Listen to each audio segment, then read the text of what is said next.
this race coming up here this evening, waiting for some more cars to line up on that starting grid.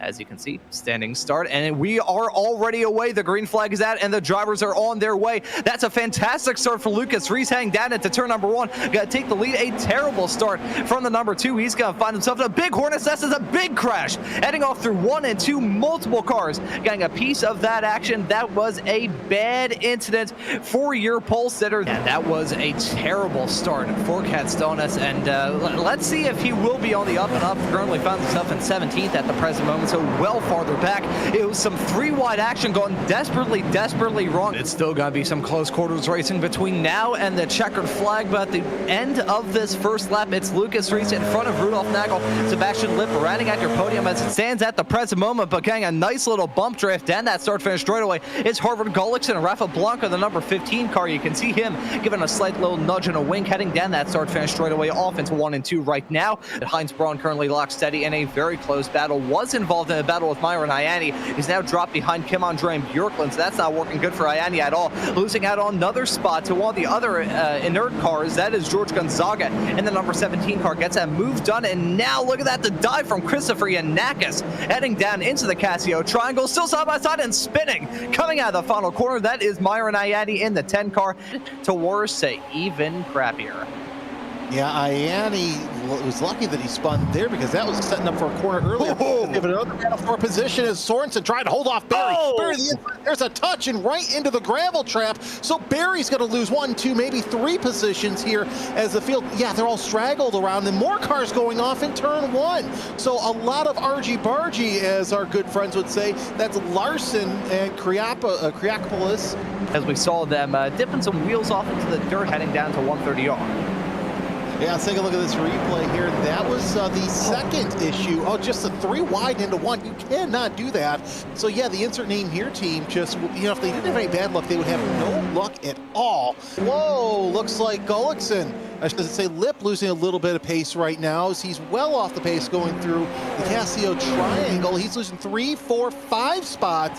As Gullickson, Blanco, they've improved, but they're going side by side through 1. Can they make it? Yes. Another veteran of this series. He's also feeling a lot of pressure from Christoph Lipp right behind. So let's take a look at a moment involving Lasse Sorensen. That's heading off through the S's and does avoid the wall. Well done. I was fully expecting him to whack that barrier. And before this happens, you got to understand too, these cars originally, so we got a battle for the 6th place.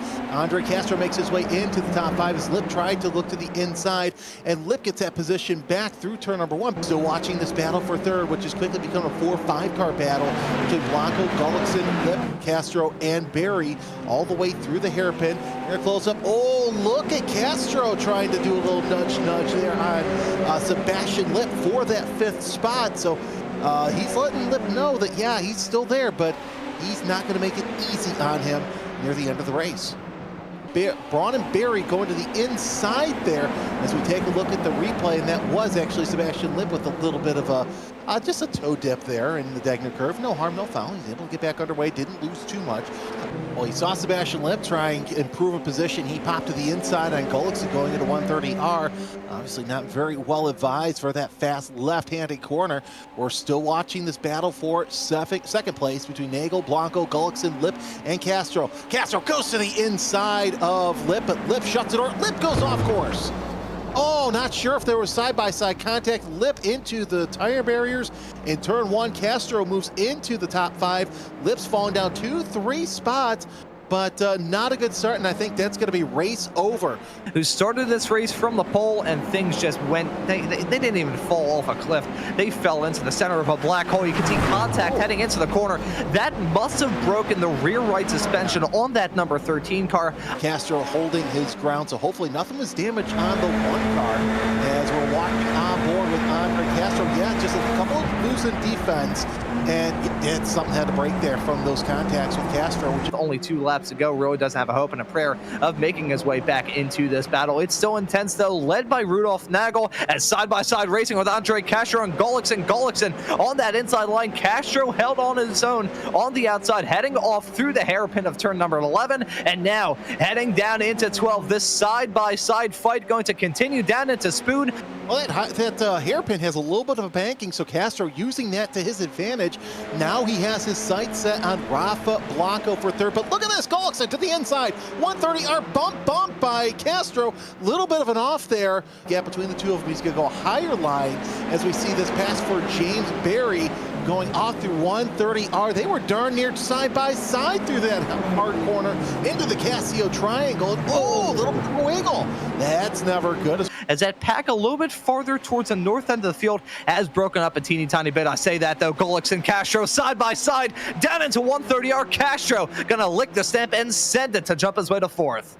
Well, I gotta say, honestly, Jeremy, you are a lot braver than I am. I'm not going to say anything about Lucas Reese on the count of the fact that I've pulled off some terrible commentator shinxes in my time, and I'm not going to do it to him. And but the front of the field, Lucas Reese in the number 6 car, gonna go down that start-finish straightaway to grab the checkered flag. Lucas Reese is your winner of the Radical Esports Cup, round number 4 of this season at Suzuka.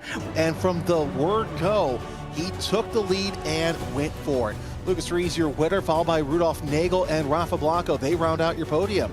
The rest of the top 5 look like this. It's Andre Castro and Havar Gullickson. So great battle between them two. Kim Andre Bjorklund, Heinz Braun, 6 and 7. 8th goes to Andreas Friedrich. Christopher Yanakis in 9th, and 10th, Kydal Larson. And looking through the drivers that we have finishing right behind Larson, it continues on with Dennis Kiriakopoulos, Myron Ianni in P12, George Gonzaga going to finish in 13th, James Berry in 14th, Sebastian Lipp in P15, Lasse Sorensen in 16th in the number 16 car. He was not very happy with how things went for him here in this race. And Tom Katsadonis, a newcomer, I believe, to these SR10s, not going to be happy at all with the race that he had, being classed in last after starting from the pole. Lucas Reese, though, is your winner in the number 6 car, set the 5th lap of the race in the process as well. So some brilliant stuff.